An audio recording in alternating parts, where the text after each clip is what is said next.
zotëri, i cili nëse zgabojmë me Carmen Altin, edhe rrin me djalin e vet, me atë kufizuar çdo ditë mesin tonë. Më falni nëse emocionohem pak e kam nga gjendja. Nëse një baba i tillë, i cili ka indinjat, për shkak se merr 200.000 lekë në muaj, edhe as nuk ka të ushqim për fëmijën e vet, nëse nuk ka infrastrukturë, nëse nuk ka shëndetësi për të, dhe ai do të shkojë deri në Francë që të krijojë fëmijën e vet. Po si mundet ne mos ta kuptojmë indinjatën e tij? Si mundet policia ta dhunojë në atë mënyrë? Po si mundet policia jonë e trajnuar që ta godas derisa të ikë vetia? Po kjo është turp. Kjo është e papranueshme. Edhe një person i cili në videon e tij të fundit ta thjesht kujdes për djalin tim, i cili nuk mund ta kem tani afër.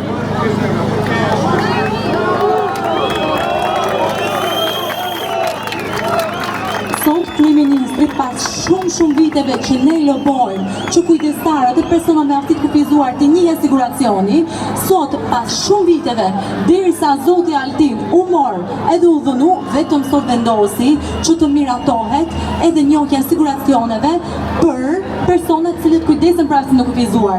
Po a duhet që të dhunohej ai zotëri deri që të konfirmojë diçka e tillë?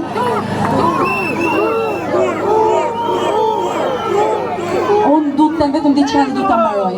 Kryeministrit ton turp, policisë ton turp, që dhunojnë protestuesit, edhe këtyre ligjeve që nuk i njohin dhe persona me aftësi të kufizuar.